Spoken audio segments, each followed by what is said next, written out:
जय संविधान, जय भीम, महात्मा गांधी की जय, गोडसे मुर्दाबाद।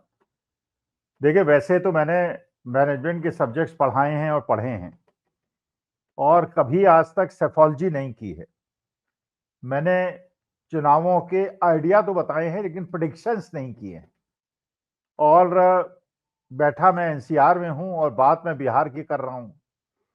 लेकिन जो भी अनुभव मैंने प्राप्त किया है तो मुझे जो इंडिकेटर्स होते हैं, जो संकेतक होते हैं और जो लो बॉडी लैंग्वेज होती है और जो मैनेजमेंट साइंस के सिद्धांत हैं उसके अनुसार सेफोलॉजिस्ट न होते हुए भी मैंने सोचा कि इस बार बिहार के चुनाव में चुनाव आयोग द्वारा जिस प्रकार की कार्रवाइयां की जा रही हैं, जिस प्रकार से मोदी जी ने एनडीए के लिए मीटिंग्स ली हैं, जिस प्रकार से एक एक दिन में 17-17, 18-18 मीटिंग्स तेजस्वी यादव ने ली हैं, जिस प्रकार से राहुल गांधी, प्रियंका गांधी भी इधर से कूदे हैं, इमरान प्रतापगढ़ी भी कूदे हैं, अखिलेश यादव जो उत्तर प्रदेश के समाजवादी पार्टी के राष्ट्रीय अध्यक्ष हैं, उन्होंने अपने को झोंक दिया है। न केवल अपने को झोंका है बल्कि अपने जो मेंबर ऑफ पार्लियामेंट्स हैं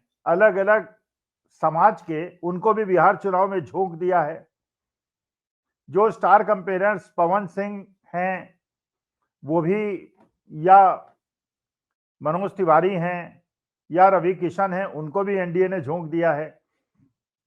जिस प्रकार के जो रिजल्ट्स मिल रहे हैं इंटरनेट पे, अगर आप देखेंगे, जहां पे किसी प्रकार का कोई सेफोलॉजी के सिद्धांतों का लेकिन ओपन एंडेड क्वेश्चन छोड़े जाते हैं और उससे पता चल रहा है कि जहां पे भारतीय जनता पार्टी के पास आईटी सेल है, हजारों तरह के स्रोत हैं, इसके बावजूद वहां 70% लोग महागठबंधन की जीत बता रहे हैं। यह भी बिल्कुल सही बात है कि चुनाव आयोग के जो एक एक करके परतें दर परतें चीजें खुलती चली जा रही हैं और यह पता चल रहा है कि किस प्रकार से उन्होंने कर्नाटका में किया। आज डीके शिव कुमार साहब की प्रेस कॉन्फ्रेंस हुई, deputy chief minister Karnataka government के, कांग्रेस के, कि एक एक दुकान में 50-50, 60-60 वोट बनाए गए केंद्रीय चुनाव आयुक्त के मार्ग निर्देशन में। इसके बावजूद कांग्रेस वहां जीती। यह भी प्रश्न उठाया जाता है कि अगर बेईमानी होती है तो कांग्रेस कैसे हिमाचल प्रदेश, कर्नाटका, तेलंगाना जीत जाती है, जबकि वास्तविकता यह है इसलिए जीत जाती है कि हेराफेरी अगर 5% की हो और लीड अगर 7% की हो तो कांग्रेस जीतेगी। 5% की हेराफेरी हो और 4% की लीड हो तो भारतीय जनता पार्टी जीतेगी।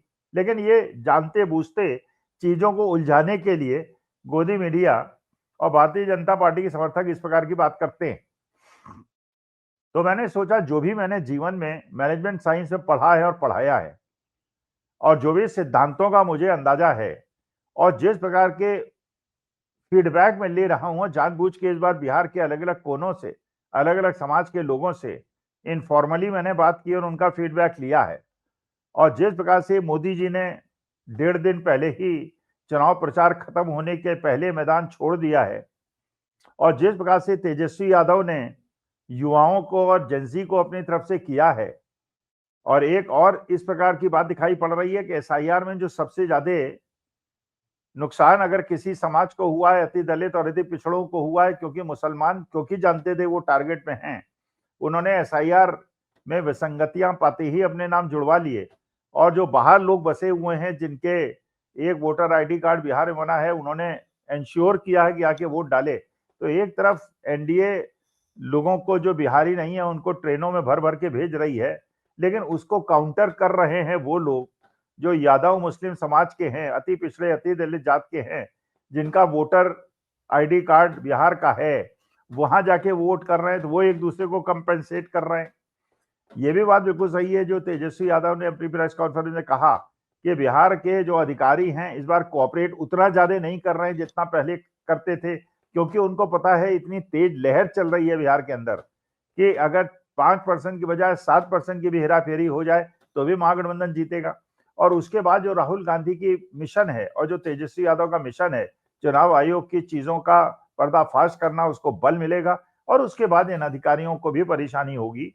इसलिए सारी चीजों का आंकलन करने के बाद जो मुझे लगा जो वहां परिस्थिति है मुकेश सहनी ने जिस प्रकार से उनके बारे में अफवाह भी उड़ाई गई, लास्ट मोमेंट पे उड़ाई गई, उन्होंने स्पष्टीकरण दिया, एपी गुप्ता सामने फ्रंट फुट पे खेले, जैसे जेडीयू और बीजेपी के बीच में अंतर्कलह है, जैसे जेडीयू को एलजेपी ने नुकसान पहुंचाने का प्रयास किया, जेडीयू के कार्यकर्ताओं ने बीजेपी के जहां पे कैंडिडेट खड़े थे वहां पे महागठबंधन की तरह वोटों का शिफ्ट किया। इन सब चीजों का आंकलन करते हुए जो मेरा अनुमान बना है, अब ये तो 14 तारीख को जब काउंटिंग होगी उसके बाद पता चलेगा कौन सही कौन गलत। कल से एग्जिट पोल भी आने शुरू हो जाएंगे। कल क्या मतलब, आज 13 तारीख को, अभी तो मैं 10 तारीख को ये रिकॉर्ड कर रहा हूं, लेकिन कल क्योंकि जब पोलिंग खत्म हो जाएगी एग्जिट पोल आएंगे, मुझे नहीं पता उसके अंदर क्या होगा। लेकिन जो मेरा अंदाजा है, I thought being a teacher I should take risk and come out and make my predictions and then see on 14 as to चुनाव आयोग। क्योंकि ये लड़ाई जो मुझे लग रहा है चुनाव आयोग और महागठबंधन के बीच में है, इसमें बीजेपी एनडीए का कोई लेना देना नहीं है। अब महागठबंधन की तरफ जनता का कितना उत्साह है और चुनाव आयोग कितनी हेराफेरी करा सकता है, इसके बीच में संघर्ष है। तो मेरा जो अंदाजा है, जिसको 14 तारीख को मैं मिलाऊंगा और मिलान करूंगा और जानूंगा कि कौन हैवी पड़ा, चुनाव आयोग ज्यादा मजबूत पड़ा या महागठबंधन के पक्ष में जेंजी और बाकी युवा पड़े, उसके आधार पे मेरा प्रेडिक्शन ये कहता है एनडीए को 114 सीटें मिलने की संभावना है, जिसमें बीजेपी को 45 सीटें मिलेंगी, बीजेपी नंबर 3 की पार्टी बनेगी, जेडीयू को 55 सीटें मिलेंगी, दोनों को मिला के 100 सीटें मिलेंगी, एलजेपी को 8 सीटें मिलेंगी, जो कम भी हो सकती हैं क्योंकि एलजेपी के खिलाफ इस बार बहुत तेज लहर है। तो 8 मैं मैक्सिमम बता रहा हूं, पॉजिटिव होके बता रहा हूं। और मांझी जी को 6 में से 3 सीटें मिलेंगी और उपेंद्र कुशवाहा को 3 या 3 से कम सीटें मिलेंगी। तो अगर मैक्सिमम माना जाए तो मेरे हिसाब से एनडीए को 114 सीटें मिलने की संभावना है। इसके विपरीत जो महागठबंधन है, इस बार मेरे हिसाब से नंबर 1 पार्टी इसलिए बनेगी कि जहां जहां उसके कैंडिडेट बीजेपी के खिलाफ हैं, वहां वहां जेडीयू के वोटर्स ने महागठबंधन का साथ दिया, तो एलजेडी उसका फायदा उठा रही है। जहां जेडीयू और आरजेडी के बीच में टक्कर है, वहां पे जरूर बराबरी की टक्कर है और कांटे की टक्कर है, कोई भी आगे निकल सकता है क्योंकि जेडीयू की भी उतनी ज्यादा फॉलोइंग कम नहीं हुई है। आरजेडी की बढ़ी जरूर है लेकिन भारतीय जनता पार्टी की बहुत ज्यादा गिरी है, चिराग पासवान की बहुत ज्यादा गिरी है। तो इसलिए मेरे हिसाब से आरजेडी को 75 सीटें मिल सकती हैं, कांग्रेस को 28 सीटें मिल सकती हैं, जो पिछली बार उन्हें 19 मिली थी, उसमें भी बढ़ोतरी होने की संभावना है। अति दलित, अति पिछड़ों ने, मुसलमानों ने कंसोलिडेट हो गए, जैसे महागठबंधन की तरफ वोट दिया है और कांग्रेस को वोट दिया है, उनकी भी सीटें 1.5 गुनी होने की संभावना है। और इसके अलावा जो सहनी साहब हैं, उनको 10 सीटें मिलने की संभावना है 15 में से, क्योंकि उनको मुसलमान यादवों के वोट में मिल रहे हैं और अति पिछड़ी जो उनकी सहनी, केवट, मल्लाह समाज है, निषाद समाज है, उसके भी 8-9% वोट मिल रहे हैं, तो उनको भी 15 में से 10 सीटें मिलने की संभावना है। और लेफ्ट को इस बार टोटल अगर सीपीआई को जोड़ लिया जाए, सीपीएम को जोड़ लिया जाए, सीपीआई एमएल को जोड़ लिया जाए, उनको 20 सीटें मिलने की संभावना है। तो मेरे हिसाब से ±5 सीट्स लिया जाए तो महागठबंधन को 136 सीटें मिलने की संभावना है और इन दोनों को मिला के 240 सीटें मिलेंगी। टोटल विधानसभा में 243 सीटें हैं।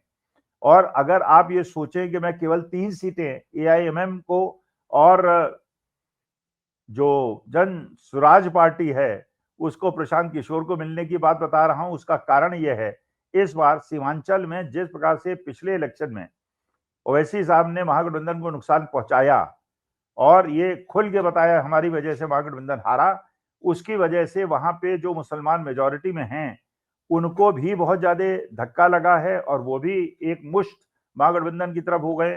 तो 1 या 2 सीटें अगर एमआईएम को मिल जाए तो बहुत उन्हें भगवान को या अल्लाह को धन्यवाद देना चाहिए।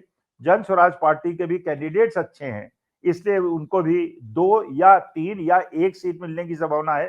तो मेरे हिसाब से इस बार इंडिपेंडेंट्स और छोटी पार्टियों का संभावना सीट मिलने की बहुत कम है। और जो मेन लड़ाई है वो बाइपोलर है महागठबंधन के बीच में और एनडीए के बीच में। जेडीयू नंबर 2 की पार्टी बनेगी, बीजेपी नंबर 1 की पार्टी बनेगी, आरजेडी नंबर 1 की पार्टी बनेगी। आरजेडी नंबर 1, जेडीयू नंबर 2 और बीजेपी नंबर 3 और कांग्रेस नंबर 4 की पार्टी बनेगी मेरे हिसाब से।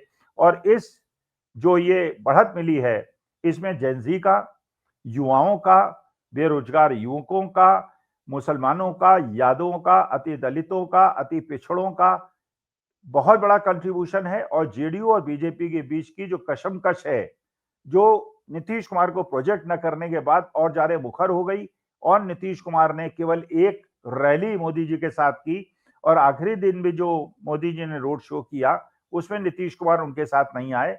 तो message is loud and clear. लेकिन I don't know, I am not a psephologist, 14 तारीख को पता चलेगा जो मैंने प्रेडिक्शन किया। लेकिन मुझे लगता है कि 14 तारीख को ये सरकार बदलनी तय है, और उसके बाद तेजस्वी यादव को हम टेस्ट करेंगे और उनसे प्रश्न पूछेंगे। अगर उन्होंने जो वादे किए हैं उसको पूरा नहीं करेंगे तो उनको क्रिटिसाइज भी करेंगे। नमस्कार, धन्यवाद और प्रणाम।